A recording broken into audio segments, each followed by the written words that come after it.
Underdog Fantasy is the fastest growing fantasy app and easiest place to play fantasy sports. Just jump on UnderdogFantasy.com or download the app, draft your team, and that's it. And if drafts aren't your thing, they also have a pick'em game where you can win 20 times your money in a single night. Use promo code RADIO, and Underdog will double your first deposit when you sign up with up to $100 in bonus cash. Deposit $100, get $100 free. That's promo code RADIO. Terms and conditions apply. Spend less time in the laundry room and more time doing the things you love. Introducing the Samsung Smart Top Load Laundry Pair, now available at Lowe's. The washer's large capacity means you can fit more in every load. Plus, its super speed setting washes a full load in only 28 minutes. Shop the smart washer that will streamline laundry day, backed by Lowe's Price Promise. Based on using super speed on a normal cycle with an 8-pound load. Terms apply. See Lowe's.com/price promise for details. U.S. only. This podcast is a member of the Voices of Wrestling Podcasting Network. Visit voicesofwrestling.com to hear the rest of our great podcasts, as well as show reviews, columns, opinions, and updates across the world of wrestling. Welcome to Jumping Bomb Audio.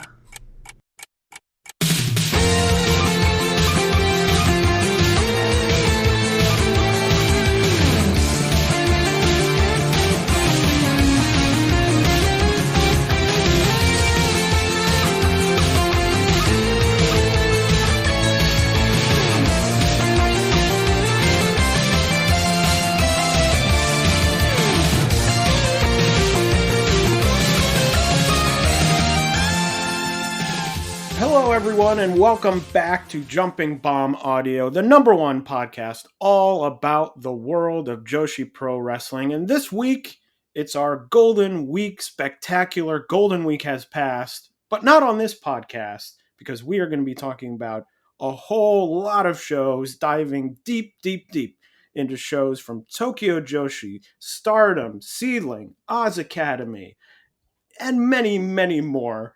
My name is Taylor, and I am joined for this spectacular episode, as always, by Kelly. Kelly, get pumped for the Golden Week Spectacular. I'm excited. I am dipping my hands in molten gold so I can have the golden power to continue to talk about Joshi wrestling this week. And we got a lot to talk about. We watched a lot of shows this week that we're going to talk about, all of them. Joshi shows, and also some shows that I think most people would probably not consider Joshi shows, but had Joshi matches on them. We're going to talk about those as well. We sure are. I'm hyped. I've watched too much wrestling over the past 2 weeks. I'm ready to talk about it. So we are going to jump right into it. The order of these shows that we talk about, they're really in no specific order. They're in sort of the order that I thought of them as I was putting together the notes. But the first show that we are going to talk about is the Tokyo Joshi Korakuen Hall show, Yes Wonderland 2022, from May 3rd, I almost said March 3rd, at Korakuen Hall in front of 695 fans. They said on commentary that was a sellout, and I have lost complete track of what the capacity of Korakuen Hall is. I know that some shows have... Stardom, the Joshi 60th anniversary show, did 1,100, but I don't really know what the rules are. So it doesn't matter. Kelly, what'd you think of this show? Before we go into that, Taylor, do you want to hear a really bad joke? Oh, gosh. Sure. Yes, Wonderland is the first rule in improv comedy. Wow. Well, you delivered what you promised, which was a bad joke. Yep. How long have you been waiting to tell that joke? Literally 30 seconds. It just popped into my head. Oh, wow. As we were starting this. And I was sitting here with him like, don't forget. I bet you didn't expect when I promised a spectacular episode that you would also be getting spectacular jokes. Weird improv comedy bits as part of this. But anyway, Kelly, besides the great title of the show, which lends itself to your brilliant humor, what do you think of the show? I like this show a lot. It was a bunch of cool matches. I love Tokyo Joshi Kurikens. They're always super fun. And you just had some really cool matches. This might have been one of my favorite shows of this whole week, and that covers a whole lot. Starting off with a bang. I also really enjoyed the show. There was one match, which we'll talk about in a second, that I really loved. But overall, I thought it was a really fun show. I thought it was pretty varied, actually. It had, some singles, had some tags, some multi-person matches. Starting off in the way that we joked. We didn't get to talk about this on the podcast. The way that we joked about with the Gabe Sapolsky special. Starting off with the Princess Tag Team title match between the Magical Sugar Rabbits and Free Wi-Fi, which was an exciting way to start the show. The Magical Sugar Rabbits retaining their titles, defeating Free Wi-Fi in 13 minutes and 53 seconds. Kelly, I have a lot to say about this match, so I'll let you go first. Okay. I think they should keep doing show openers like this, because this match brought an energy to the rest of the show, and especially to the crowd, that was really good. Like, I think instead of just having random tag matches, like, I don't know, start off with something important. Like, the crowd was audibly excited and like way into this match, more so than you would ever normally get with an opener. And I think that excitement just stayed around for the rest of the show. So this might be something that they might consider doing, and kind of step away from like the traditional way of structuring Japanese wrestling shows. I mean, it certainly helps that you have maybe the best tag team in the company currently, maybe in the entire company history, in as half of the match, and a strong other half of the match as well. Certainly helped. But I love this match. I thought it was amazing. I really loved that there was, it's funny because in my notes I wrote there was a great, clear heel face dynamic, which there often is not in Tokyo Joshi. We've talked about that on the podcast before, but it was funny because it was like Free Wi-Fi were the heels because they were doing, the removing of the turnbuckle, that stuff. But Magical Sugar Rabbits were wrestling really with an attitude. I wrote in my notes, Magical Sugar Rabbits, this is my exact note, Magical Sugar Rabbits are tough mofos. Fight like crazy. I really like how just Yuka just gets really pissed off at these young kids, and they're taking off the turnbuckles, and is gonna teach them a lesson. And she was the body slam she was doing were like really like wham. I was like, wow, this is really great. Hikari Noah hit a great double stomp on Mizuki during the match, and then Mizuki got hit with that avalanche blizzard suplex where I thought she was just going to injure herself. Yeah, that looks nuts. But I thought it was great. There was, very high energy, as you said. And it felt very different than a lot of the sort of bigger Tokyo Joshi matches. I thought it was amazing. I went 4.5 stars, which I know is like way above. Kelly, what did you give it? I went 4.25. Oh, okay. I was just a bit below you. So you weren't that off. I think I saw another review, maybe the written review on Voices of Wrestling, I think went 3.5. So I was like, oh, maybe I'm, out to lunch on this. But I just thought it was excellent. I thought it was an amazing start to the show. Yeah.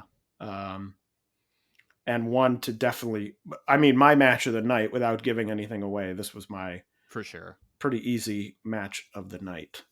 And then Yuka got on a plane instantly. Well, not instantly. That's true. Not instantly, because the next match was a 3-minute exhibition match between Reika Saiki and Arisa Endo, which ended, shockingly, in a 3-minute time limit draw. And then Reika Saiki had sort of her retirement ceremony, I guess you would say. And Yuka was there. I was sort of shocked to see Yuka, figuring they would have been like, get out of here, get on the plane, go, go, go. For 3 minutes, I thought it was a pretty dramatic match. I thought it was like fairly enjoyable.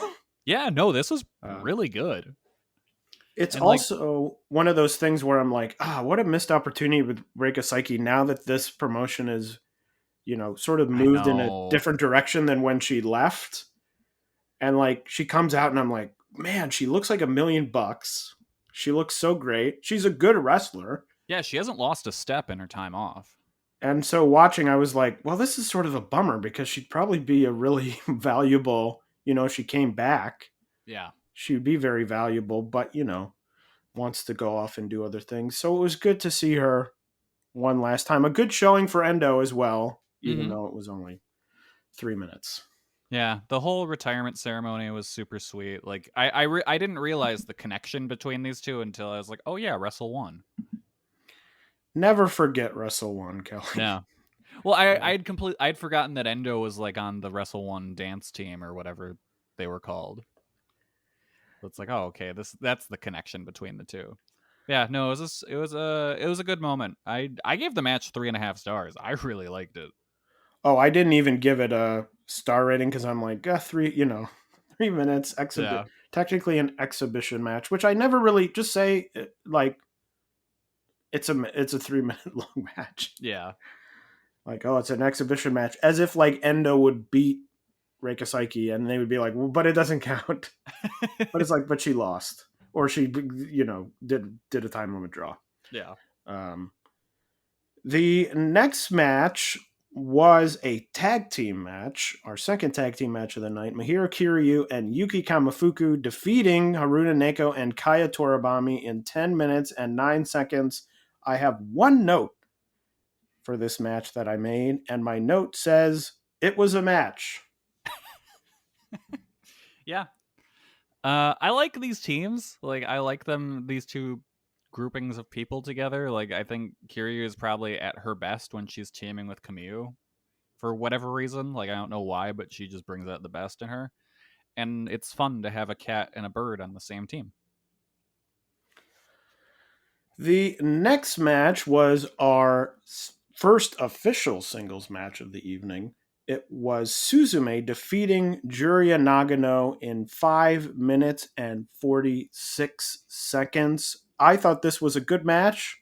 Juria still looks very cool, and even though she lost in this one, I thought she looked good and she got a good amount of offense. Yeah, no, I thought this was really cool. This might be like my favorite Suzume singles performance that I've seen. She was really, really good here, and Juria's still... I still like that she has her distinct style, and I've said before, I really hope it doesn't like homogenize into your typical just wrestler, but with some karate stuff in there. You know what watching her reminded me of? That time you and I watched Sushi just get his ass beat at a hard hit show where there was a karate exhibition. A legitimate karate exhibition, which did not end well. Every time I see Juria like just punch someone in the stomach, I just think of that and just watching this poor man keep getting up and trying his hardest.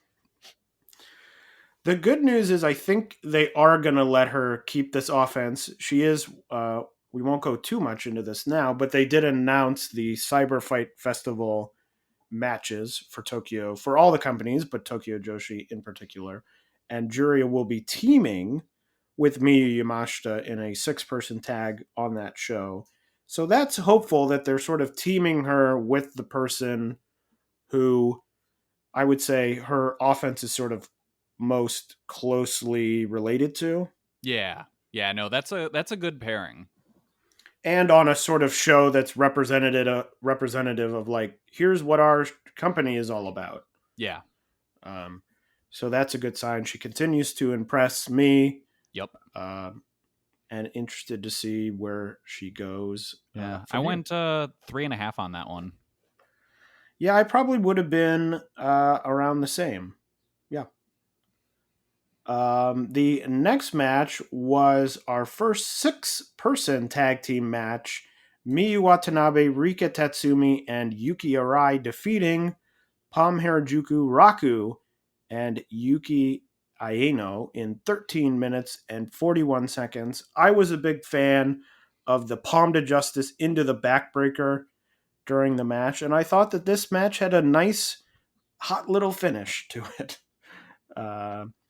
One fairly established a pretty good team with Miyu, Rika, and Yuki. But also, we've talked about, we had a brief discussion in the Discord this week about this. Sort of Palm Harajuku, Raku, certainly the two of them representative of this sort of intriguing undercard that Tokyo Joshi has going on.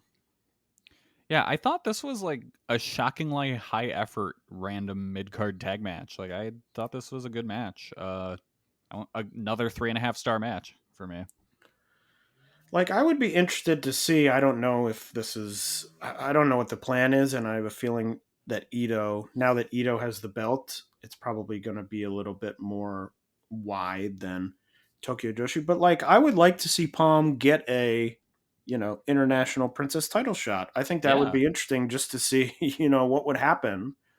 I feel like she hasn't really gotten many, if any, opportunities to sort of show herself in a one-on-one situation, certainly not recently. So that would be something I'm interested in, but I don't know if that's the direction. We'll talk about in a little bit. I don't know if that's the direction where Tokyo Joshi's going with that belt anymore. Yeah, because I really can't think of the last time I saw her. She had has she ever had any title matches? I'm going through a cage match now to see, and it doesn't really look like it. I mean, I would assume the next time we would see it would be the Tokyo Princess Yeah. Cup. Yeah, I don't I think don't she's had any title matches. No. So yeah, no, that would be a good place to. I think she would be a good title contender. The semi-main of this show was a tag team match, big match, 1-2-1 million, the team of Maki Ito and Miyu Yamashita defeating the team of Moka Miyamoto and returning from AEW. Well, maybe returning is not the right word. Back again from AEW? I don't know. Hikaru Shida and 1-2-1 million winning in 15 minutes and 2 seconds. I thought this was a fun match. I went 3.5 stars. I thought Moka did very well. She sort of held her own in this tag with 3 other big hitters. My one complaint about this match, and this was probably deliberate, but not enough Shida and Yamashita. Yeah. I think they're holding stuff back. Like I think they've got some matches planned. Because I noted this in my notes. Like I think any match that they've set up here for Shida is far more interesting than anything she has waiting for her back in AEW right now. Big match Mocha definitely showed up. Like she did a great job here. And yeah, I mean Shida versus Maki Ito and Yamashita, like that's 2 money matches right there. Like so you keep those in the chamber for the next time you need to do like a sumo hall show or something. There was also the tease a couple months ago of doing the big rematch of Shida and Aja Kong. That's right. That sort of hasn't been discussed. I don't know if it was just sort of a moment to be like, ooh, interesting, or if they were trying to set something up. But that was, I do remember seeing that and being like, oh. Shida causing a bit of controversy this week by announcing she is not injured, as they claim on AEW television. That was ridiculous. It's just like, why are you saying she's injured when you just go on, look at her Twitter and see she's been wrestling? Like, come on. You can't do that in this day and age. I just thought, and then she came out and she was like, it's all a misunderstanding. I'm like, uh-oh, Tony Khan sliding in the DMs. Yeah. Like, be quiet. I don't know. Shida, stay in Japan. They don't make you job to Serena Deeb there. Yeah, I would agree. Yeah, I would agree. I also was thinking, mostly as I was watching sort of all these different shows this week, I'm like, I wish they would do another tournament.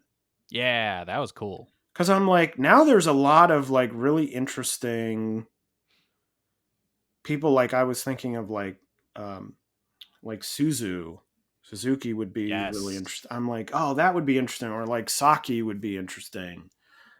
Like there's sort of a whole new, like I think last year when they ran the tournament, like Takumi Iroha was injured. I think that's when she was still injured. So it's like she would be available. Yeah. In the basics. I don't know what the politics of it are, but I'm like, you could do almost an entirely different field that would still be really good. I don't know if they have any interest in doing that tournament again. I feel like it was easy, like content for them. Oh yeah. Is a thing. You just rent out the Ice Ribbon Dojo for 2 days and you film it and then it's done. But who knows? Maybe we'll never see it again. Just do an AEW Joshi title so they never have to come over and interact with the rest of the division that isn't very good. Now, that's an idea. Just create AEW Japan. We were all very nervous about NXT Japan, AEW Japan, which will just be a Joshi promotion. Yeah. A Joshi promotion that Tony Khan should let me book. Yes. Most importantly. Yes. But anyway, we're getting away from this show. And the main event of this show was the Princess of Princess title match. Shoko Nakajima, the champion, retaining her title against Hyper Misao. Kelly, what'd you think of the main event of this show? I think it didn't reach the heights of the opener, but it was still a really, really good match. The highlight for me had to be Misao's attacks on Nakajima's shoulder. Because, like, she's got to be double jointed. I don't know, but like her shoulder looked fucked. Like it did not look right. I don't know how they did that, but like that whole limb work section was really well done. The only thing that I didn't care for was I felt the ending was a little anticlimactic. I don't know. The senton just doesn't work as a finisher for me sometimes. Sometimes it works. I don't feel like it did here. But overall, really good match. I went 3 3/4. I thought this match was fine. Like, I probably would have been 3.5, maybe. There's just something about Shoko Nakajima that has never really connected with me for some odd reason.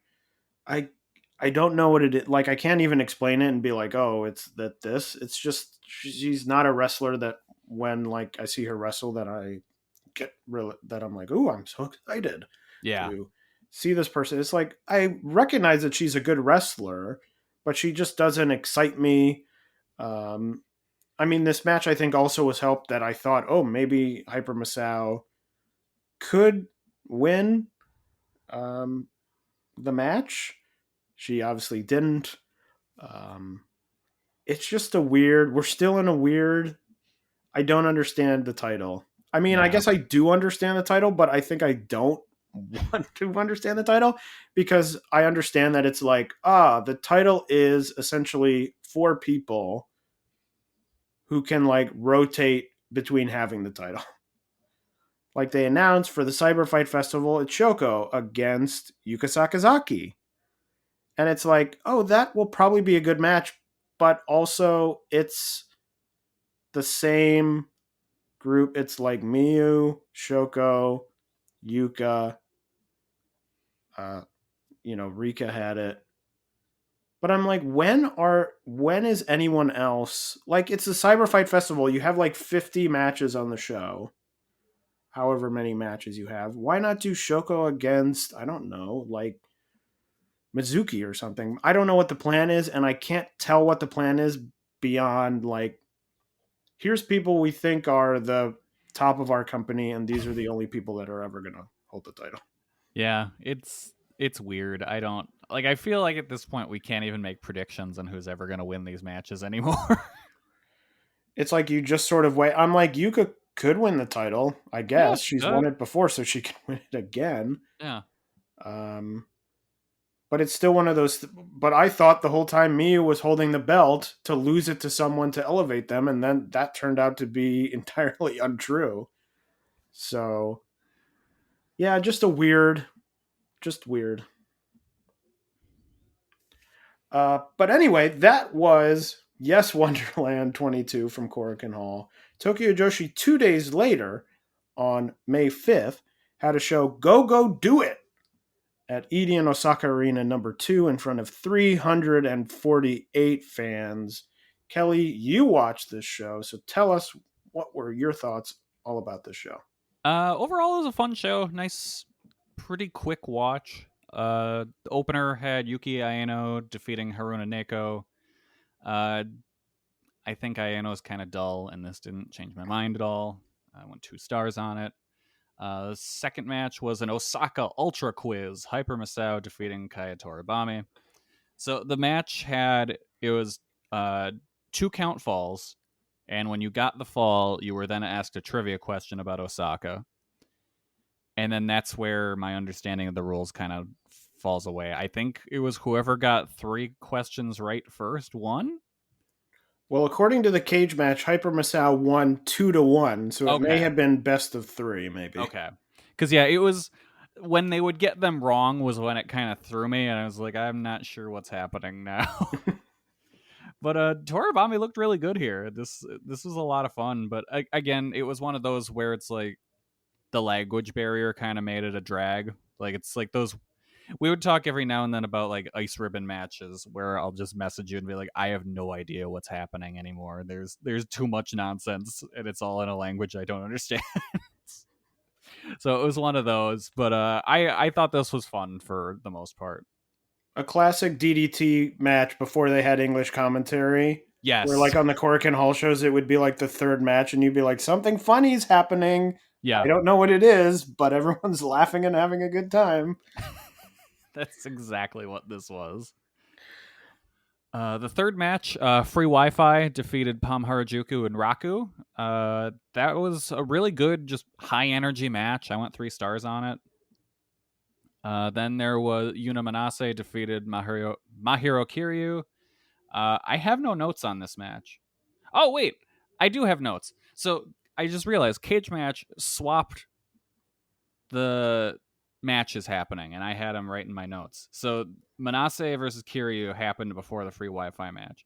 I was very confused by that when I was going through and watching the show, because I always have cage matches, the card open, just so I can keep track of things. And like that match was supposed to be starting, and all of a sudden here comes Yuna Manase. I was like, wait, what's happening? Okay, so that match, nothing really happened. I don't know. It wasn't great. 2.5 stars. If Kiryu's not tagging with Kamiyu, I really don't care. The next match was actually really good. This was Kamiyu teaming with Saki Akai to defeat Miyu Watanabe and Miyu Yamashita. Those are 2 really cool teams, and if you're going to watch anything from this show, make it this match. Big step up in quality from everything else on the show. Really good chemistry with both of the teams. Kamiyu and Saki should really go after the tag belts. They are a very good team together. I went 3 3/4 stars on this. Definitely worth the time. And then in your main event, it was a 8-person tag best 2 out of 3 falls match, where it was Maki Ito, Mizuki, Shoko Nakajima, and Rika Tatsumi taking on Yuki Arai, Arisa Endo, Suzume, and Moka Miyamoto.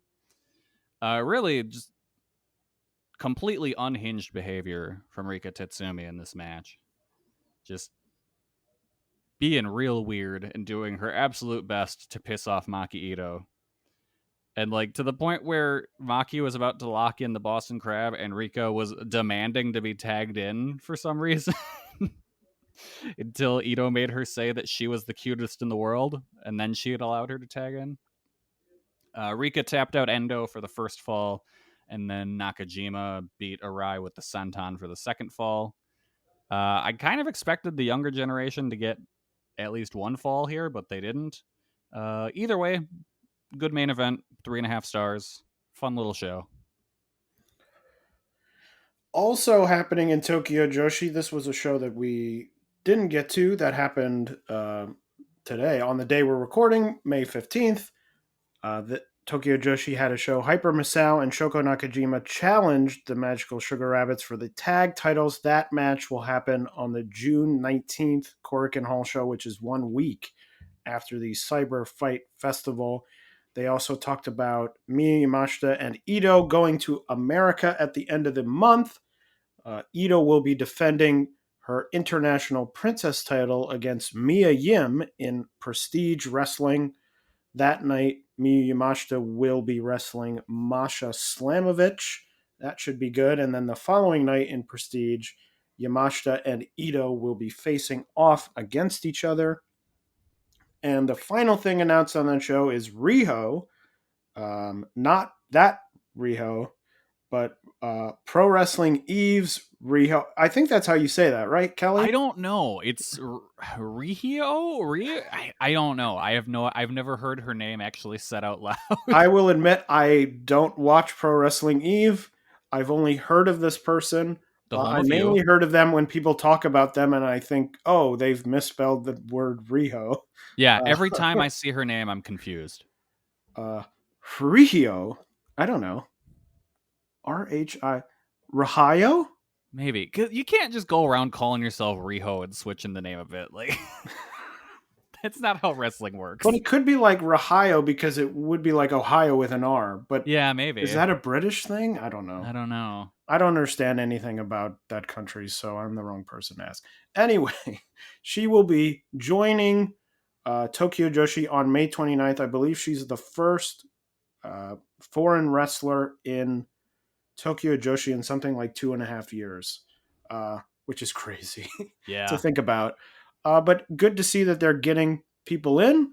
Wrestler I haven't seen, so I'll get some exposure to a new wrestler. I hope she's very good. Yeah.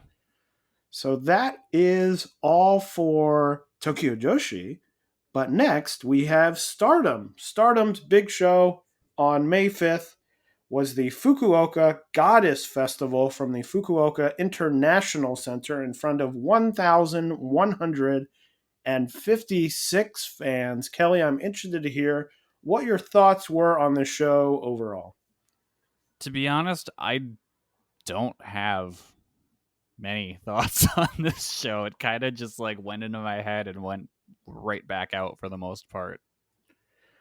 I totally agree. I thought that this show was fairly, I don't want to say boring, but it just sort of ended and I was like, I don't really feel anything. I feel nothing. It's a show that sort of, I was looking at it, it drew 1,100, almost, be generous and say 1,200 fans. It feels like a show that would have probably been a lot better to me in Korakuen. Yes. Where you're like, you probably could draw 1,200 people to Korakuen. You certainly could with this card. And it's one of those things where I think it would help make Korakuen better, but also not like this just felt sort of like, oh, we got to have another big show. Mm-hmm. What are we going to put on the show? I don't know. We'll put this Wonder of Stardom title match and a tag title match and, whatever. It just felt sort of like an obligatory big show as opposed to like, yeah, we're building up to something and this is going to be a really big thing. Yeah, no, I totally agree with that. The pre-show saw Hina defeat Waka Tsukiyama in 6 minutes and 25 seconds. My one note on this match was, imagine signing to Stardom and being the biggest geek of all time. Yeah. Like, imagine being Waka being like, yes, Stardom wants me. They've signed me. Oh, look at, Micah and Himika and Julia and Mirai. All these people they signed and they immediately, Unagi Sayaka doing huge things. And you sign and they're like, the thing that's going to happen to you is that you are going to be a giant loser. Yeah. I honestly feel bad for her. Like, my note for this match, it just says Waka loses again, history marches on. And it's one of those things where I guess some people may be invested in the story, but I don't even really feel all that invested in like, this could be it. She could win. There was always. I don't think we're there yet at all. Because I don't feel like it's a story. She's just the bottom rung. Like, that's how this goes. Like, she definitely doesn't have like the Hanma thing where everyone really, really wants them to get the win. Like, it's just. That's what I was going to compare it to. I was going to say with Hanma, you were like, oh, he's got to win. Oh, and you were like, he's going to do it. And you were always hoping. With this, I'm just sort of like, okay, Waka's in this match. She's losing. All right. Like we'll talk about this in a little while talking about New Blood, but like she comes out at one point in the show and it looks like she's going to make a challenge to Suzu Suzuki, and you could audibly hear people in the crowd laugh. Like, that's fucked up. Yeah, so I have said in the past they needed to sign people who could lose matches. I don't know that I've met like this. No. I also think that you've now created a person who has no value in beating them. 100%, yeah. It's like, wow, you beat this person. Wow, great. Okay. Anyway, Waka, here on Jumping Bomb Audio, we are pulling for you to win a match. Yeah. Or do something. The first official match of the show was a not six man, that's what Cage Match calls it, a 6-woman tag team match between the Stars team of Hanan, Momokogo, and Saida, who defeated the Oedo Tai trio of Rina, Ruaka, and Saki Kashima in 8 minutes and 43 seconds. I really like this Stars sort of undercard trio. I like Hanan, I like Momokogo, and I love Saida. So I'm like, ooh, I'd like to see them more. I think they're a good team. I thought this match was fine.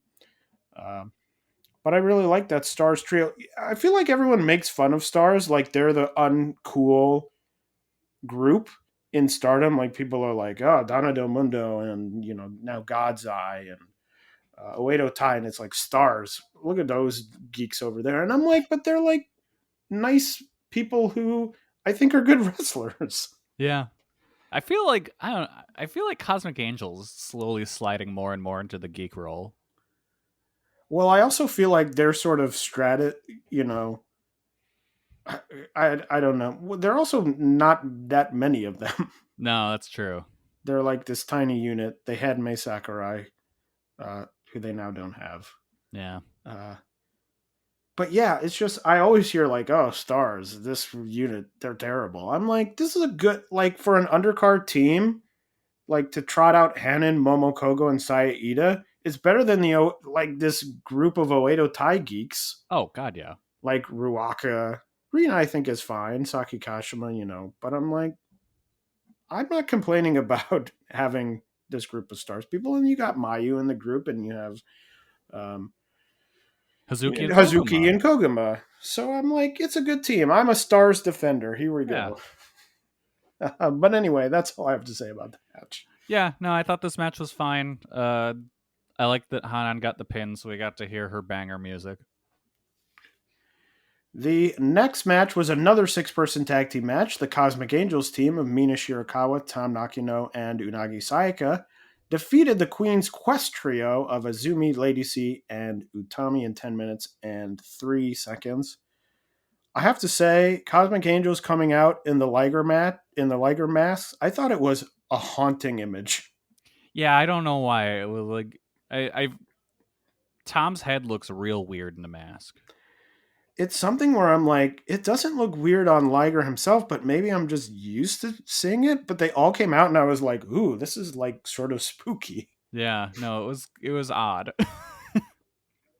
I did like adding the sort of hashtag our victory for Liger to this largely meaningless match. Mm-hmm. I thought that Lady C could pull out the victory at some point, but I was fooling myself because she didn't. And it's so funny because I think Lady C is very good. She's sort of in that interesting position that a lot of Stardom rookies have been in, where I'm like, oh, this person is very interesting. And in years past, they'd sort of slowly build up the card. But now we're in a place where I'm like, who does Lady C beat in this company? Besides Waka. Besides Waka and like Rina and Hina. But I'm like, they won't even let like 50% of the roster lose. Yeah. So who are they going to let lose to someone who's clearly below them? I don't know. It's just sort of like, okay, we'll see. We'll see. Who knows? But I'm a Lady C fan, and I hope she starts winning because I think she's talented. Mm-hmm. Yeah, no, overall, I thought the match was solid, but fairly unremarkable for the most part. The next match was our first title match of the evening for the SWA Undisputed World Women's title. The champion Tekla losing the title, defeated by Mayu Iwatani in 17 minutes and 26 seconds. I thought the most interesting thing about this match was that the title changed hands and the idea that maybe Mayu uh, defends it outside of Stardom. Yeah, no, I've seen people speculating that she could be the Joker in the women's tournament in AEW, but I don't know. I have no info on that, but who knows? Maybe. I mean, she could appear. There's been all this rumor about Stardom involvement with Forbidden Door, and I think Mayu's sort of the person that uh, Stardom now is okay with sort of being like, yeah, you can go. We have the people. The SWA title really is not a super, it's not a meaningless title, but it's not a super meaningful title in the large, you know, span of the company. And the fact that now you sort of have to have Japanese people win. And if you keep up with the gimmick of the title, you almost can't keep the title in the company at this point. Yeah. Now, I don't know if, Tokyo Joshi's now getting foreigners back in the company. Maybe Stardom starts doing that soon. But for now, this would seem like an admission that Mayu has to leave. She doesn't have that many people to defend it against in the company. And a little bit more fuel to the potential AEW fire. We did see Rossi kind of finally acknowledge the company with talking about how great the match between Jamie Hayter and Toni Storm was. Yes, he did admit the match in which two people which he had signed to Stardom had a good match. Yep. I'm like a low bar, like pat yourself on the back there. Like, hey, these two people who were in my company had a really good match. I'm like, okay. It's like, good job, Tony Khan. I brought you these cool butts. Enjoy. So we will see. But other than that, I thought the match was really nothing. Largely. I liked it. I thought it was the most interesting thing about it to me was that Thekla never felt like the underdog. And against Mayu, that's really impressive.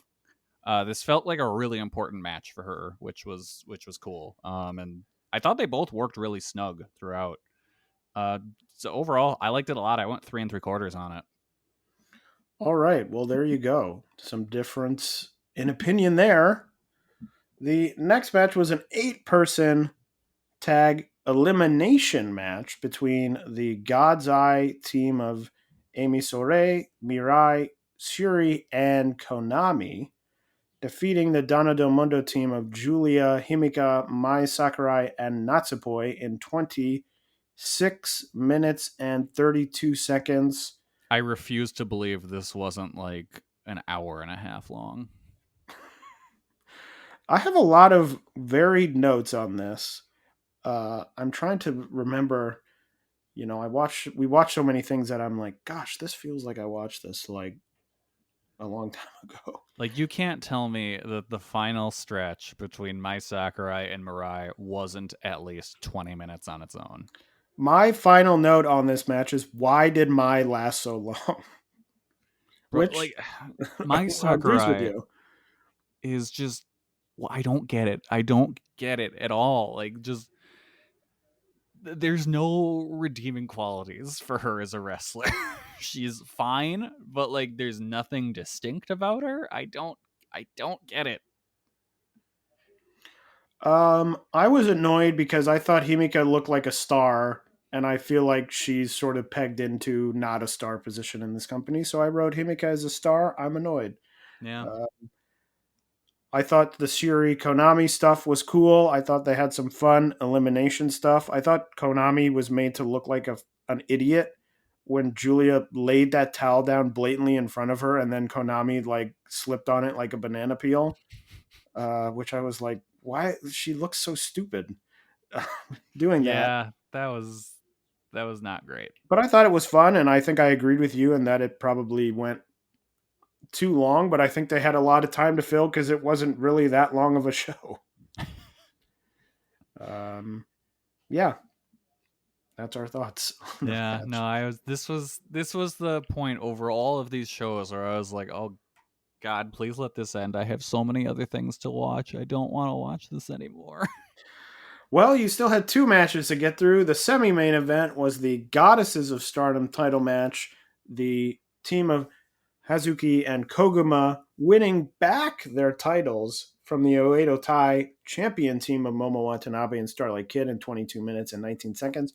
Kelly, I know you enjoyed this match, though, so I'll let you go first. I did. I liked this one a lot. This was really good. And you know how you knew instantly Hazuki and Koguma were gonna win? They got matching gear finally. They're like they went to the store, they got new gear, and that gave them the power to win. So I was very happy for them. Really good match. I think these two teams have incredible chemistry. If they keep just running back this match for a little while, I wouldn't be too upset. I went 4.25 on this. I thought it was very good. My favorite match of the night for sure. I sort of recognized it was good, but it never, like, my brain was just sort of like, wouldn't totally connect with it. So I was sort of like, oh, this is good. And that's really all that I thought about it.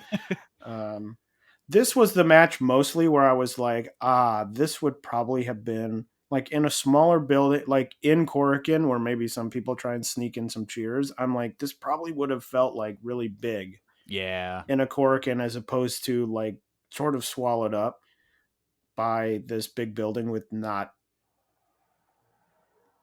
as you know, sort of like in a big building with the same people in it. You could get a smaller building with the same amount of people and it'd probably feel like a hotter match to me.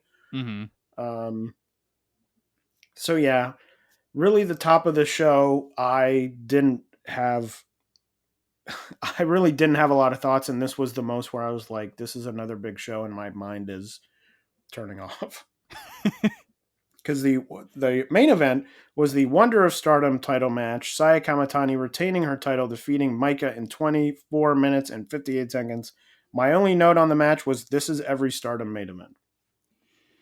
Yeah, I really felt like there is no greater example of Saya overkill than doing 2 big apron bumps right in a row.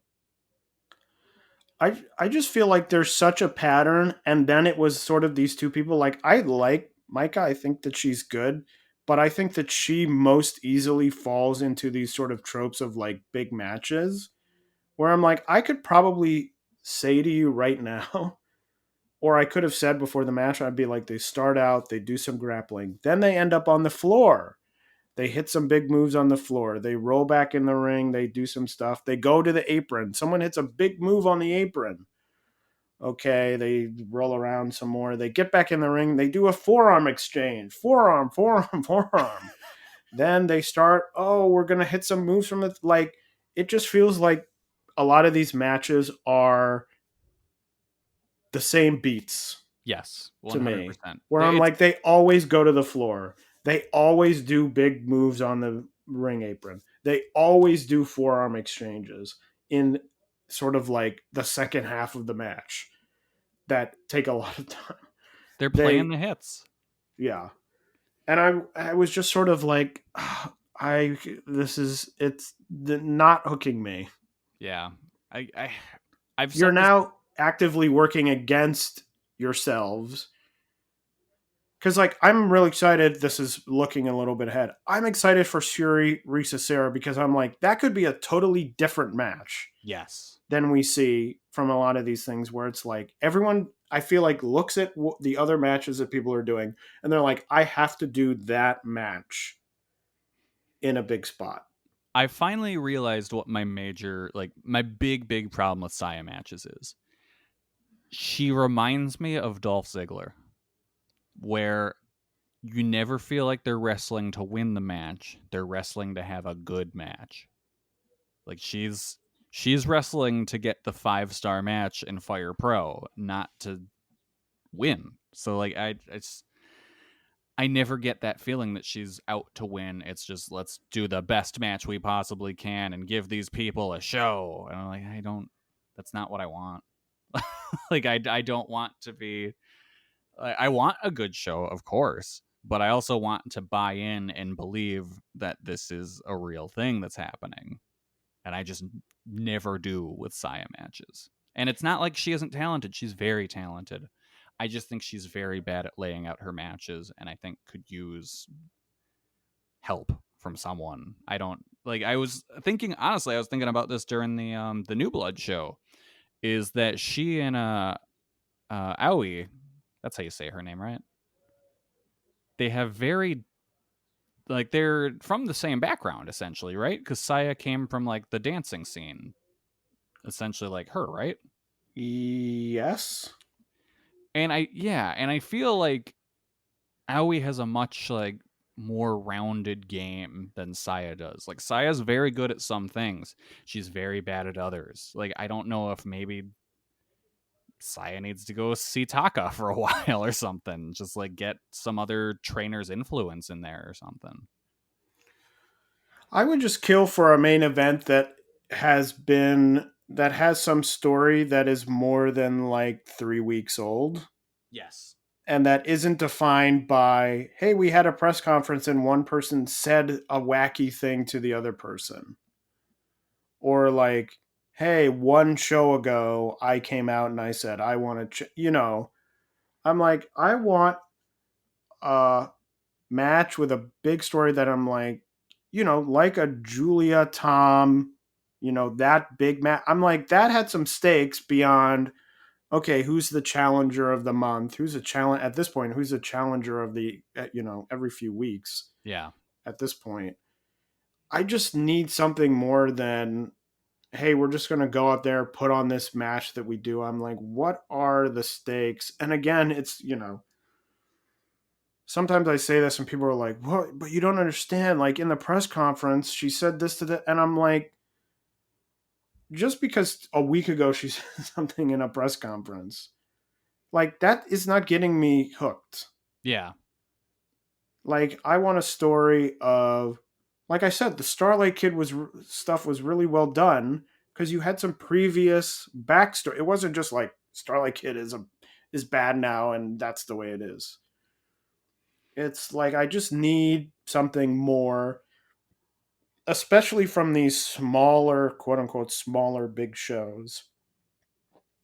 Where like I said, I feel like they're put on under obligation rather than a need to be like, hey, we've got these matches and we need to put them on in a big spot. It's sort of like you book the big spot first and then you back into, oh, well, here's sort of a big match. Yeah, they need to figure out a way to do storytelling in matches rather than everything outside of the matches. Well, and so much of the storytelling feels like the wrestlers are told what the matches are going to be, and then through these press conferences or Twitter or whatever it is, they're like, okay, let's do some work to justify this. Yeah. It never feels justified by what's going on in the company. It feels justified by like people outside. Like the easiest way to define it would be, not to go into being ultra nerdy, but like Star Wars. And then there's like the Star Wars extended universe. If like everything that happened in the movies, you were like, why did that happen? And you're like, oh, but you don't understand. It's because in this book that came out 6 months ago or like a week ago, person A said this to person B. You're like, but that's weird. I should be able to sort of get it from just like a person should be able to understand what's going on simply by watching the shows, is my opinion. Yeah. And I mean, they do the pre-match packages, but they're all the same of two people sitting there on a press conference while Rossi falls asleep. Yeah. So anyway, that was the first Stardom show we watched. The second Stardom show we watched was Stardom New Blood 2 from May 13th at New Pier Hall in front of 338 fans. The first thing I will say, I did see some discussion after the 338 came out that people were like, well, this is a failure and they probably should stop doing these New Blood things. I think I would vouch for, I hope they keep doing these. Yes. And I think sometimes you do things like this, and if you draw 350 people, I don't know how much it costs to rent New Pier Hall. I have no idea. But do things that just because it doesn't draw doesn't mean it's absolutely useless. Yeah, wrestling developmental more often than not operates at a loss. And that's kind of the way it should be. Just because you're developing people. They don't need to be in these big huge shows that are drawing crazy amounts of fans. Like ultimately that's what kind of drove NXT into irrelevance, where it was just like it's not developmental anymore, and then what's the point? And like this new blood, essentially that's what this is. It's they're kind of getting the young wrestlers and getting a look at people who they might be interested in signing. And so if you're going to do that, if you don't draw big crowds, that's not the worst thing. Have you wanted to use your home equity to pay off debt or improve your house, but found the old way too painful? There's now a new, better option for accessing your home equity. It's called HomePace. Here's the key. It's not a loan, so there's no monthly payments or interest. Instead, HomePace gives you money up front as an investment in your home. That's right, you get money that you can use however you want without the burden of monthly payments. Then someday when you decide to sell, you share a portion of the gains or losses in your home's value with HomePace. That means if your home's value drops, HomePace takes a loss too. HomePace gives homeowners a better choice to access home equity. No monthly payments, no interest. To get an instant quote, go to homepace.com/quote. It takes less than 5 minutes. That's homepace/quote to get started. But my thoughts on the show were, I actually don't really have that many thoughts, but I thought it was another fun New Blood show. I don't think it was as good as the first one, but that would be it's the first one. I thought that they worked really hard, but I thought it was a perfectly fun show. Mm-hmm. Yeah, no, overall pretty good. So the first match was Yuna Mizumori defeating Lady C in 7 minutes and 27 seconds. I thought this was a fun match, and again, I hope Lady C gets an opportunity in Stardom to do more. Yeah, Yuna just looking truly insane with her entrance gear. And the ref demanding she take it off, and Yuna insisting it was part of her. Yes. And that she could not take it off. I liked this match a lot. I thought it was a really fun opener. I saw Lady C talking about not being able to wrestle in Ichigaya because she's too tall. I hope they end up doing something with that. The next match was a tag team match between the Just Tap Out team of Aoi and Tomoka Inaba, who went to a time limit draw, the classic Stardom time limit draw, with Hanan and Hina in 15 minutes. I thought this was another good match. I thought they had some good sort of I thought Hanan and Hina sort of leaned into the Just Tap Out style, which I thought was cool. An interesting time limit draw. The only outside wrestlers, quote unquote, to get a time limit draw, because I think none of the other ones even lost, which is correct. So an interesting result to me, but I thought it was another solid match. Yeah, I like this a lot. I didn't mind the draw here because it set up future matches. I really enjoyed the sequences between Inaba and Hanan. And I think this was my favorite match of the show. Yeah, I went 3 3/4 on this one. I thought it was really good. The next match was a tag team match between God's Eye, Amy Sourei, and Mirai, defeating Momoka Hanazono and Waka Tsukiyama. The outcome here, never in doubt, in 13 minutes. I thought Momoka Hanazono was the highlight of the match. Yeah. Of course, Waka takes the fall. Yes, even when Momoka was not in the ring, the camera was focused on her. Yeah. Which really tells you that she was the highlight of this match. The next match, a tag team match, Rina Amakura and Yuko Sakurai defeating the Stars team of Momo Kogo and Saya Ida in 11 minutes and 3 seconds.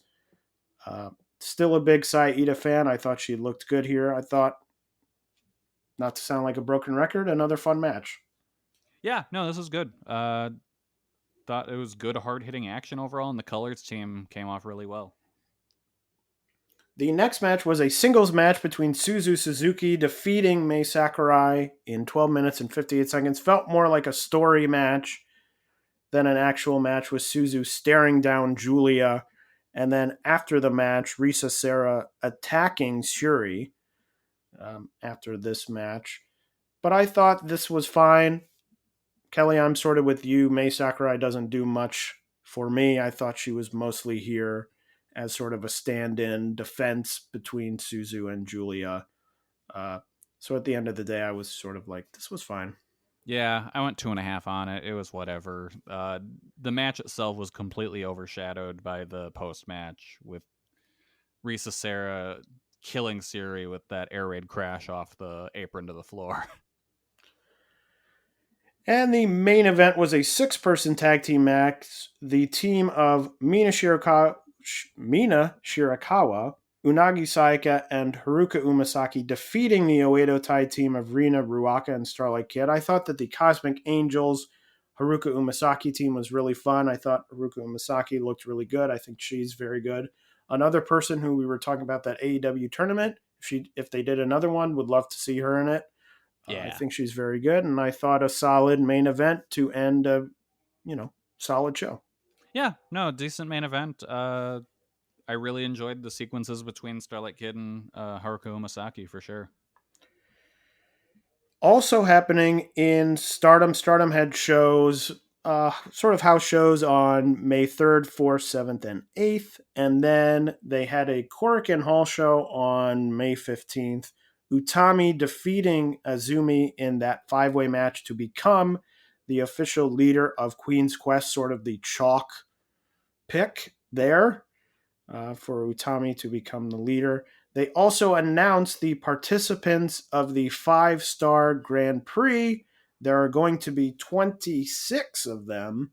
Mayu Iwatani, Koguma, Hazuki, Hanan, Azumi, Utami, Sai Kamatani, Saki Kashima, Starlight Kid, Momo Watanabe, Julia, Maika, Himika, Natsupoi, Tekla, Tam Nakino, Mina Shirakawa, Unagi Saika, Shuri, Mirai, Risa Sera, Suzu Suzuki, one special participant to be named at a later time, and the final 3 spots will be determined with a mini league tournament that will start and end in the month of June, featuring pretty much all the names.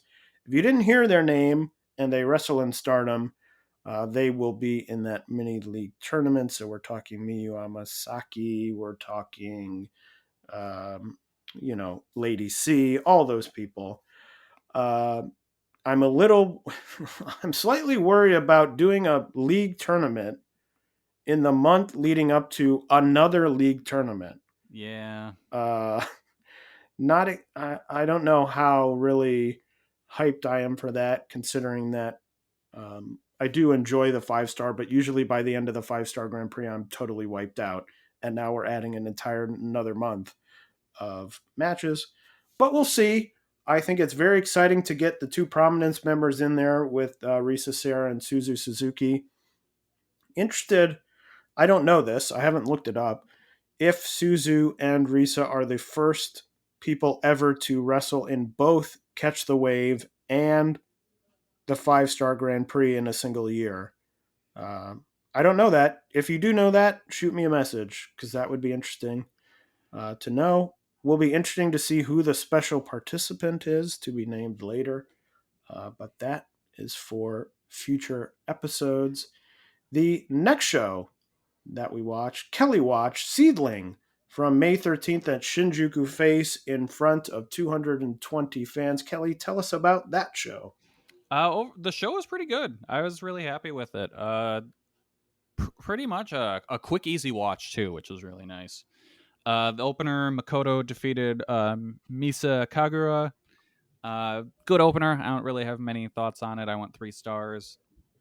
The next match was a high-speed match where Riku Kawahara defeated Itsuki Aoki and Chie Ozawa. Or Ozora. Ozora. There we go. Wow. I couldn't read that for a sec. My understanding of the high speed rules, I don't entirely understand what's going on at all at any given time and what the referee entirely does, but they're fun matches.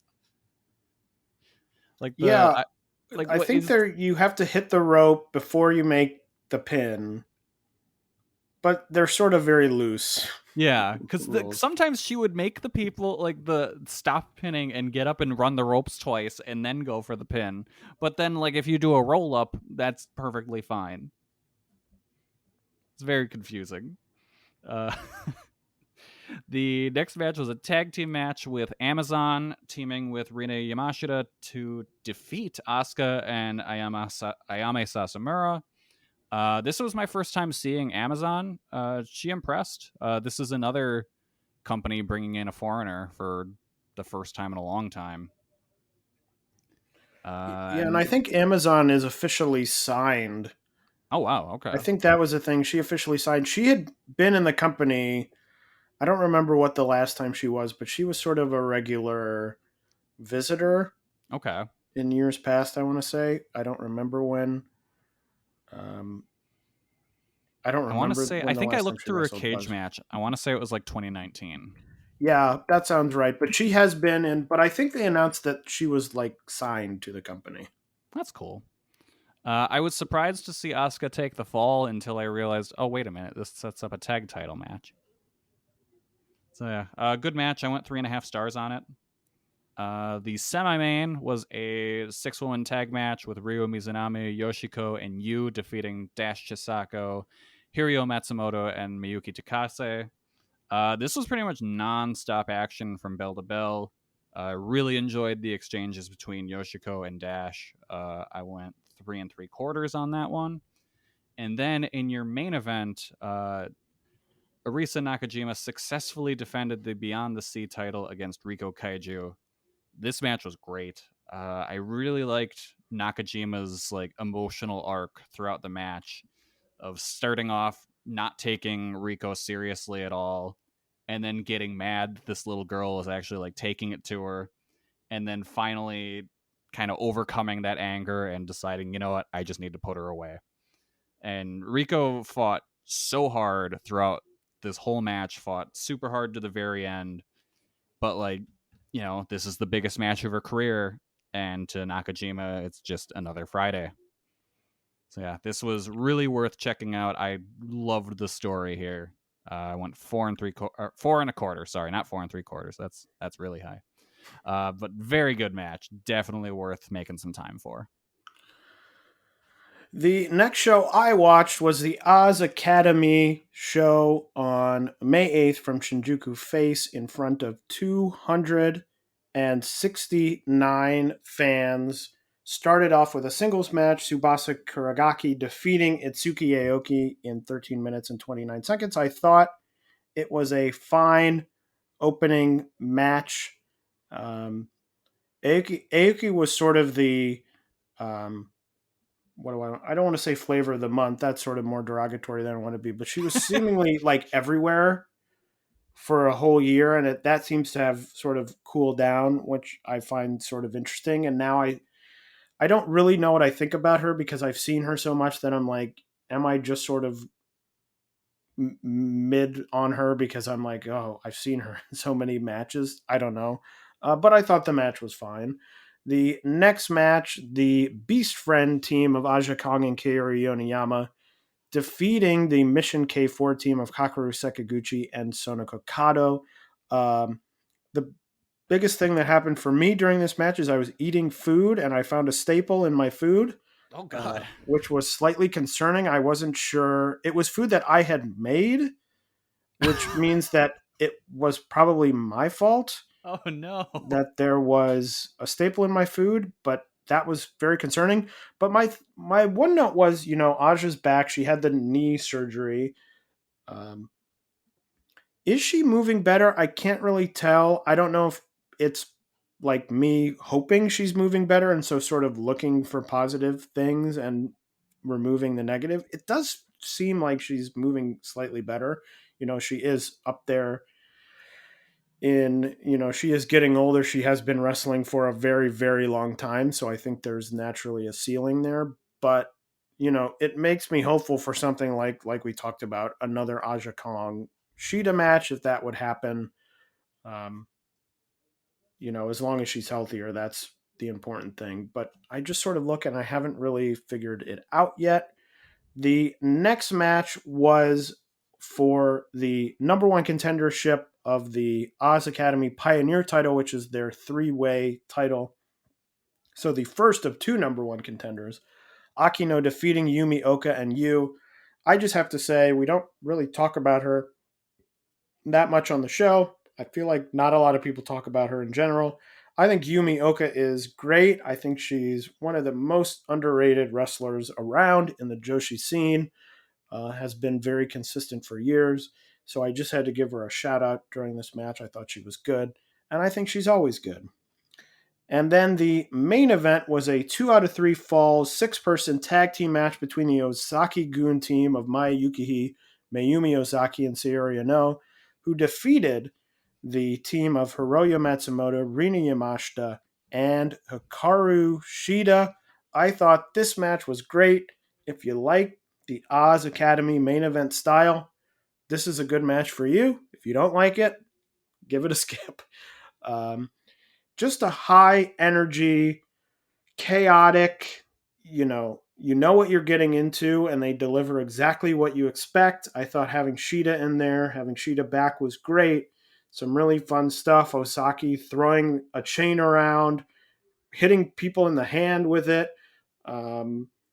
A lot of great power moves. There was a triple power move from Shida, Matsumoto, and Yamashita at one point that was super fun. But this is just sort of my people running in and out of the ring, fast-paced, in and out, just sort of exactly my style match. I went four stars. I thought it was very good.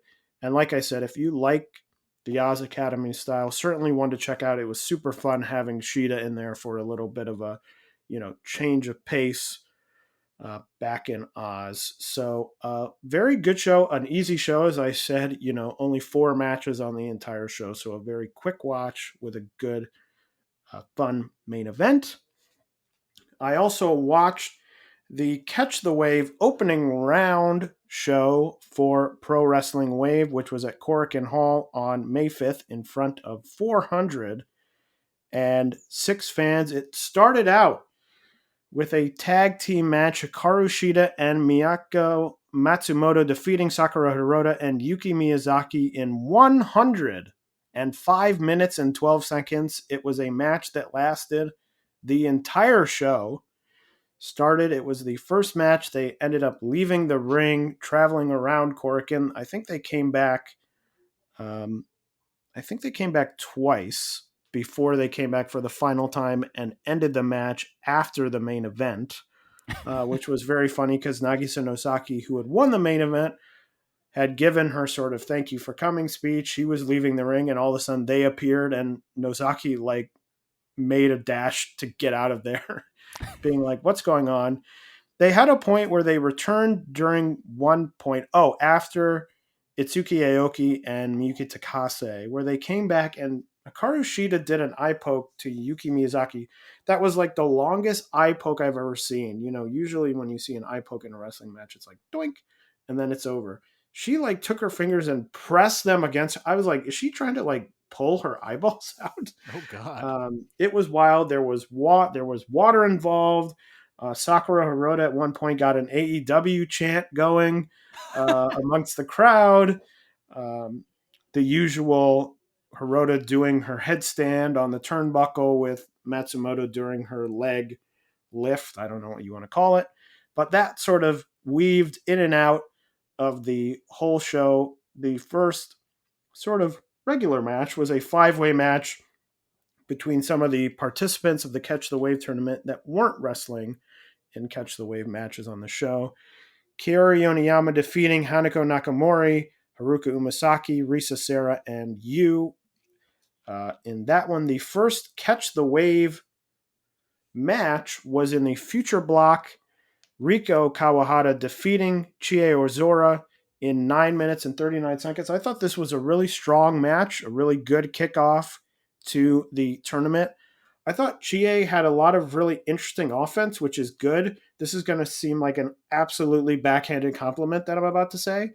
She has a lot of interesting offense, which is good for someone who I don't really consider all that charismatic. I can see that, yeah. Like when you're someone who has a lot of charisma, sometimes you can get away with sort of doing moves that everyone else is doing. But when you don't have that, like Suzu Suzuki has like a natural, like you're drawn to her. You're like, ooh, wow, who is this person? Like Chie doesn't have that, but she does really well in making her matches interesting. She had sort of the rope. Um, I don't know what you call it's like the Mascara Dorada when you like get up on one part of the rope and then you sort of spin to another part of the rope. I don't know what you call that. I'm not good with uh, move names, but I thought Yeah, it I'm was not sure what interesting. that's called. So I thought this was a really well worked, solid match. I went 3.5 stars. I thought it had good back and forth. It had some good late pinfalls that were good, and I thought all the work was really solid. So I thought it was very good. The next match was also in the future block, Kohaku and Suzu Suzuki going to a time limit draw in 15 minutes, the two sort of big, I would say, the big hitters of the future block. It was another well-worked match. It got a little bit sloppy near the end. There were some things Kohaku did some stuff in the ropes that didn't quite connect. But overall, I thought it was very clear, I think, watching these two, that these are the two sort of, especially in the future block, are definitely big future stars. Very good in the ring and some good charisma. The next match was in the strong arm block match where Itsuki Aoki defeated Miyuki Takase in 7 minutes and 9 seconds. It was the first match where I was like, wow, this was a really quick match. The first two matches, obviously the 15-minute time limit draw, I thought, oh, they're really giving them a lot of time on this show. This was the first match where I was like, whoa, that was over pretty fast. Just over 7 minutes. But another match I thought was pretty solid. The semi-main was in the hardcore block between Saki and Yumi Oka, with Saki winning in 12 minutes and 12 seconds. It was a weird thing where I don't really consider either of these people hardcore wrestlers. I guess Yumi Oka has the history in Ozaki Gun, which is sort of hardcore, I would say. But I felt like it was sort of one of those goofy hardcore matches where I thought some of the hardcore stuff actually took away from their ability to have a more solid match. So I thought it was fine, but wasn't overly impressed. And then the main event, Nagisa Nozaki defeating Hikari Shimizu in the first match of the kicking block. And it was a pretty straightforward match. It was clear that Nozaki is, as the champion, the Regina DeWave champion, is going to be book strong in this tournament. And I thought she was book strong here. But a very solid show and a good start. I always love watching the Catch the Wave tournament. Have really loved it for years. So glad to see this opening show and looking forward to more of the shows coming up.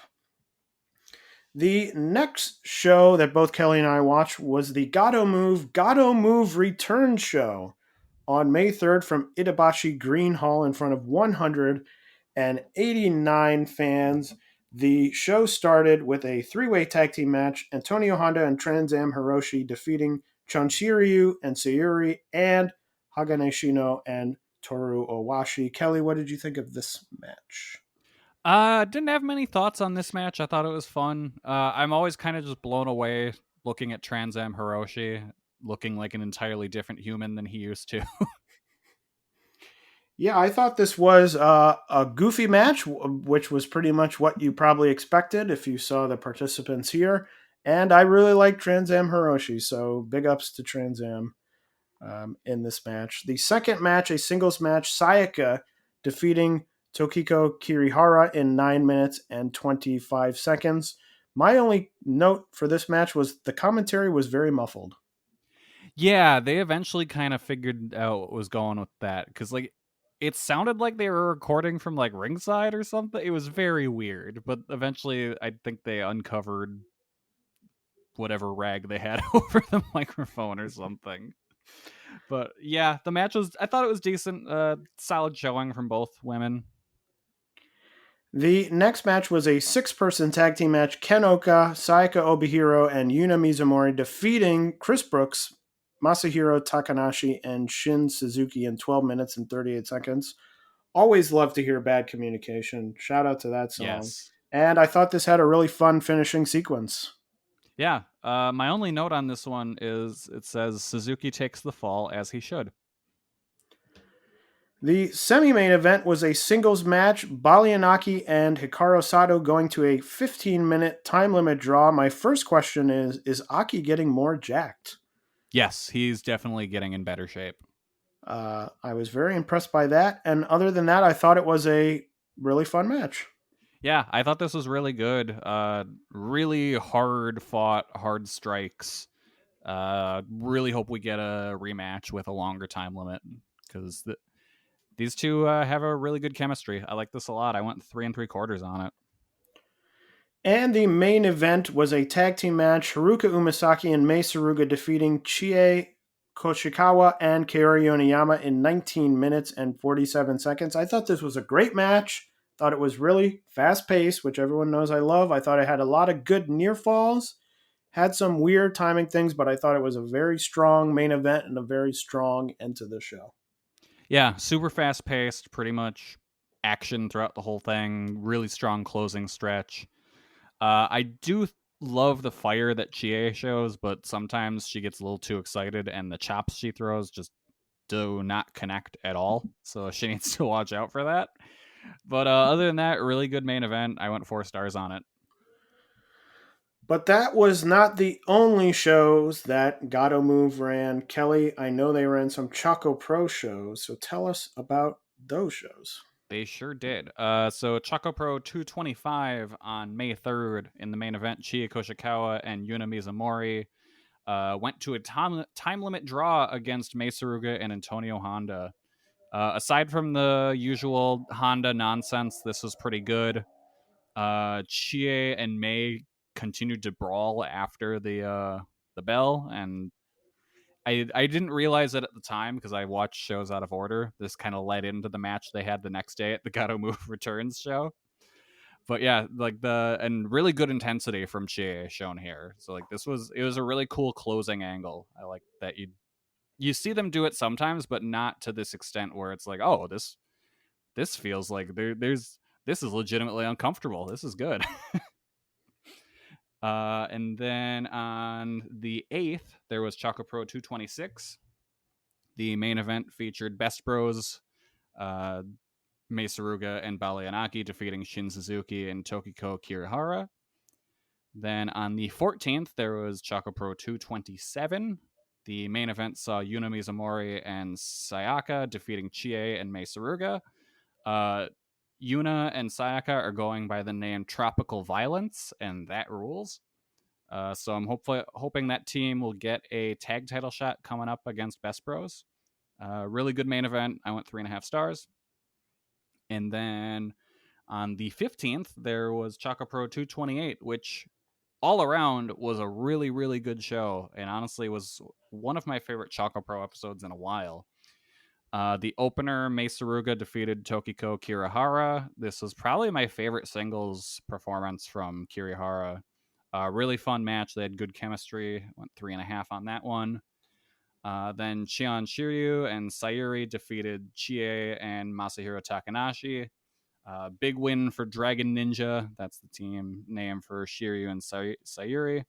I really think they're doing some kind of losing streak story with Chie this season.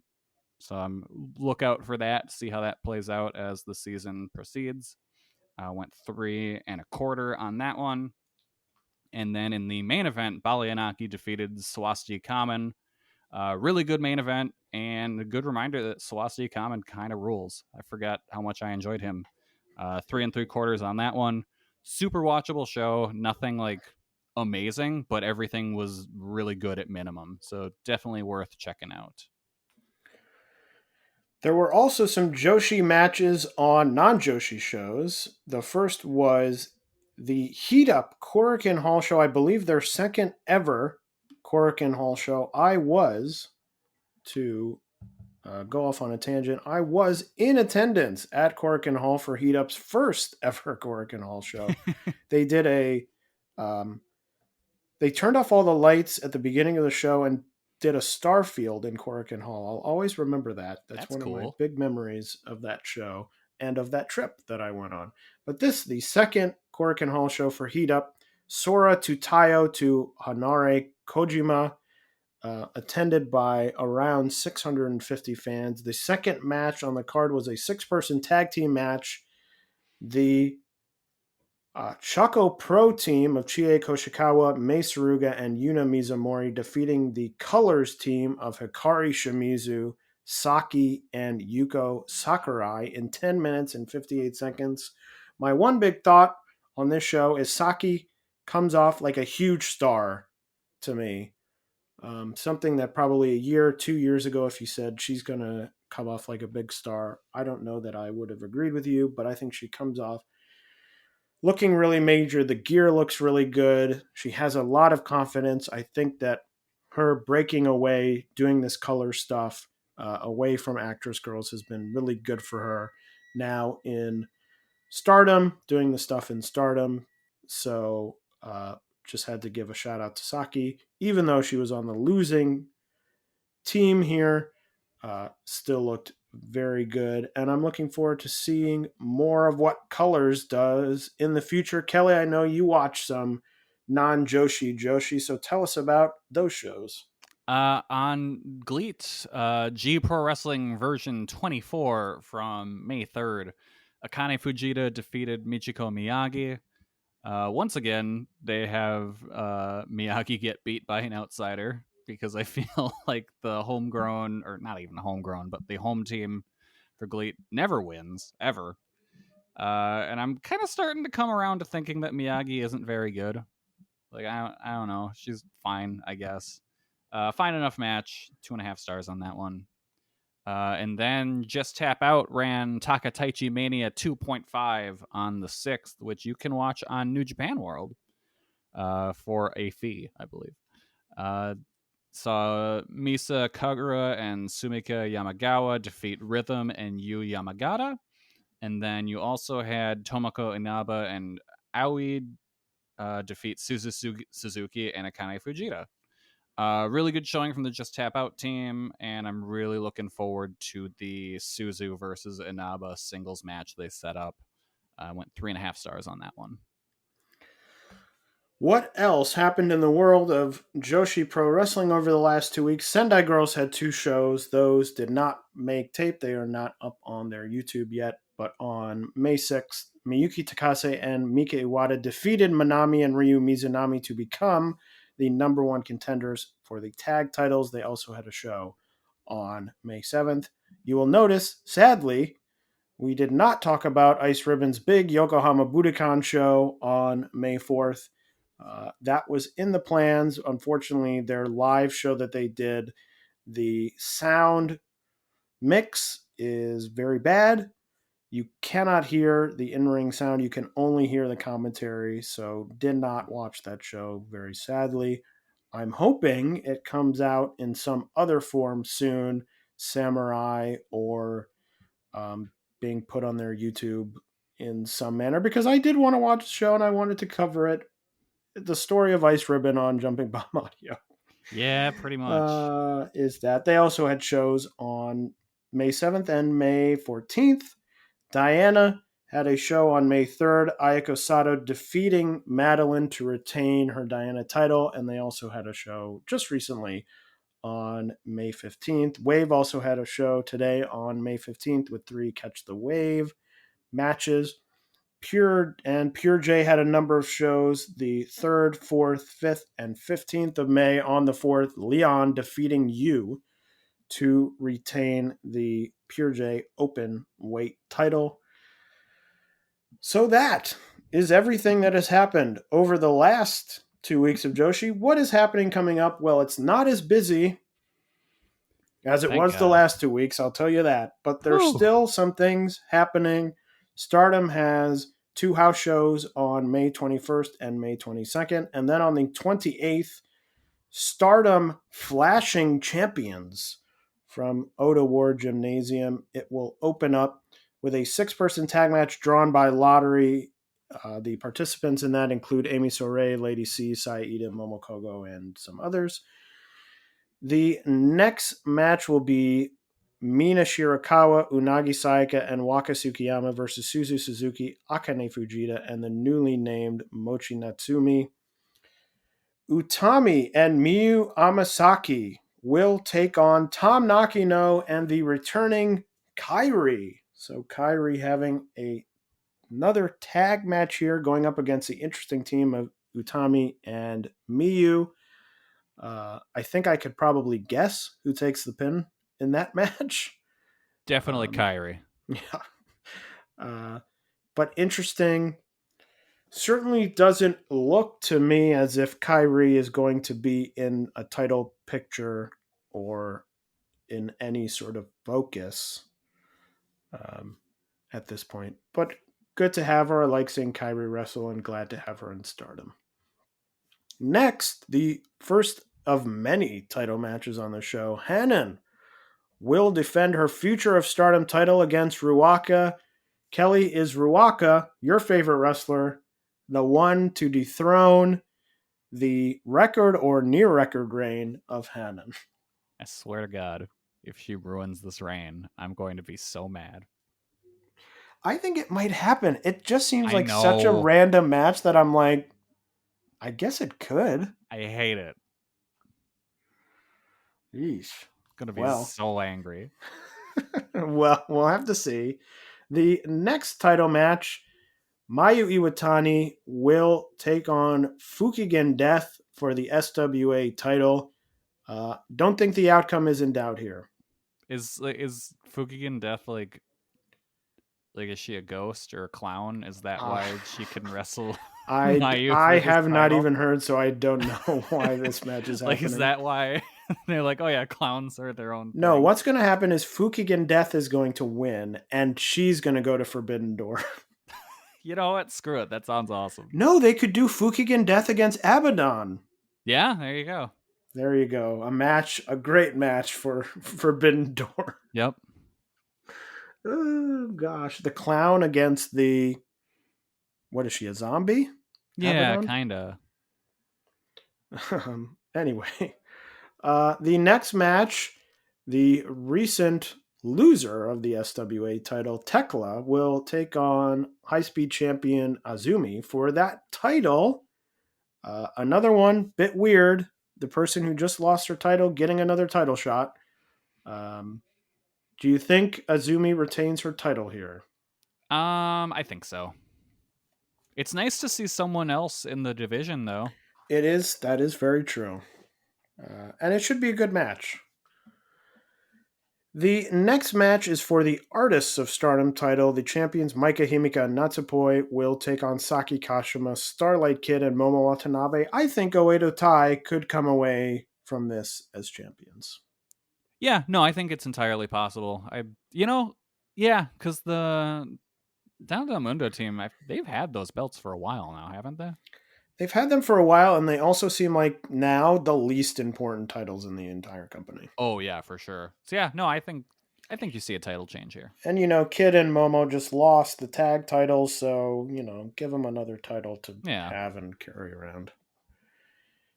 The next match for the Goddess of Stardom titles, the new champions again, Koguma and Hazuki, will take on the Donna Del Mundo team of Julia and Mai Sakurai.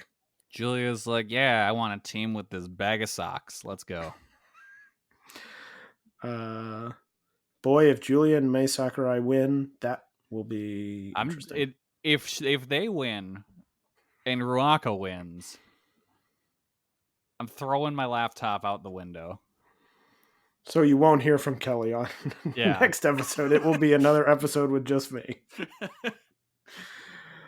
The semi-main, probably the most interesting match in terms of what the result will be. The Wonder of Stardom title, the champion Saya Kamatani defending against the winner of the Cinderella tournament, Mirai. Kelly, do you think Mirai dethrones Kamatani? My gut tells me no. And you know what makes me say that? Was on that New Blood show, Mirai sure had a hell of a time trying to put away Waka. And if you have that much trouble putting away Waka, I don't know if you can win a title. I don't know. I think Mirai has to win because it's like, what's the point if not? Yeah. No, I think she does. She probably does win. But I don't know. Kelly, you just have to understand that everyone in this company is equal except for Waki Tsukiyama. Yeah. There was a bit in that New Blood match where Mirai sold the hell out of getting hit in the face with a plush flower. Like, what the fuck? Come on. You're supposed to be this big bruiser. Don't be selling getting hit with plushes. And the main event, the match I am looking most forward to. Hell yeah. The World of Stardom title match. The champion Shuri defending against prominences, yeah. Risa Sera. This match should be great. Yeah. Give Risa the belt. If we can't watch Ice Ribbon, we can watch Ice Ribbon wrestlers in Stardom. Yeah. I it's not going to happen. But give Risa the belt. Yeah, it's not going to happen. I agree. But a lot of matches on this card. But very this is a stacked card. Yeah, this is a proper big show. This is probably the most exciting card they've put together in a while for me. Like I'm looking forward to this. What else is going on in the world of Joshi Pro Wrestling over the next 2 weeks? Oz has a show on May 22nd. Interesting match there. Aja Kong will take on Momoko Hanazono. That will be interesting to see. Tokyo Joshi has a show on May 29th. That will probably be the debut of Ryo.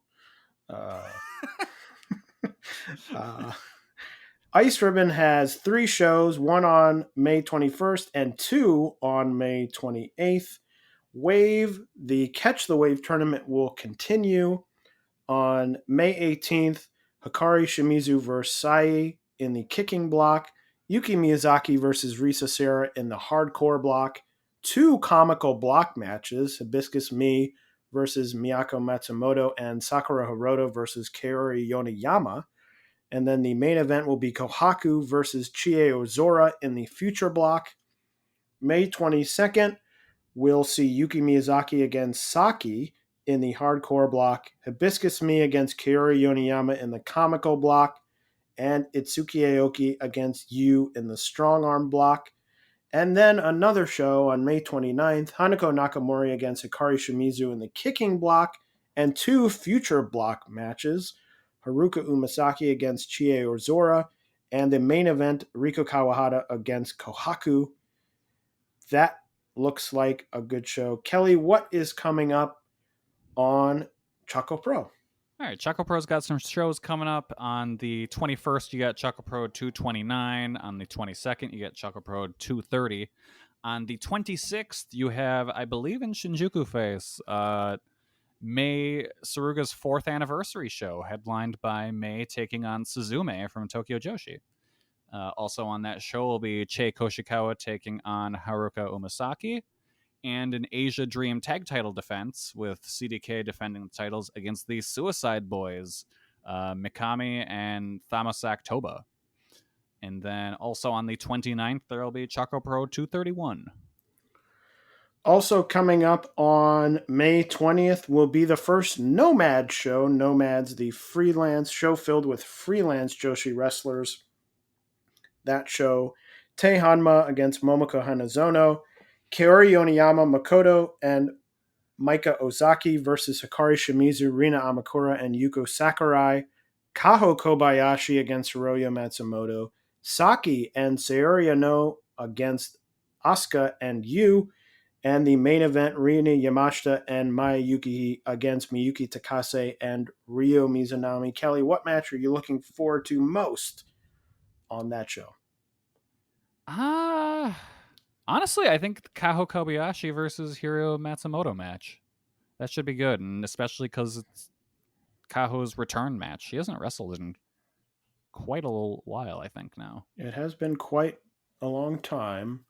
So we'll have lots to talk about next show. We'll talk about the Stardom show, hopefully some Catch the Wave, and hopefully that Nomads show as well. But that is everything for our Golden Week Spectacular. Kelly, I have to throw to you for the movie review of the week. All right. I saw Doctor Strange in the Multiverse of Madness. That's a Sam Raimi-ass Sam Raimi movie. So if you like Army of Darkness, you'll probably like this. It's a kind of fun Sam Raimi horror movie, but also in the Marvel universe. I watched for the first time this week Godfather Part 3, and I would not recommend watching it. So there's my contribution. Unless you're big into movies about incest. In which case you won't find much better. Those are popular on the internet these days. Anyway, that is the end of our episode. Kelly, anything else you want to say to the people before we sign off? No, I'm in all honesty, I'm excited to watch less wrestling over the next 2 weeks. We watched a lot of wrestling this week so we could deliver this spectacular episode. My name is Taylor for Kelly. Thank you for joining us, and we will see you again in 2 weeks. Spend less time in the laundry room and more time doing the things you love. Introducing the Samsung Smart Top-Load Laundry Pair, now available at Lowe's. The washer's large capacity means you can fit more in every load. Plus, its super speed setting washes a full load in only 28 minutes. Shop the smart washer that will streamline laundry day, backed by Lowe's Price Promise. Based on using super speed on a normal cycle with an 8-pound load, terms apply. See Lowe's.com/price promise for details. U.S. only.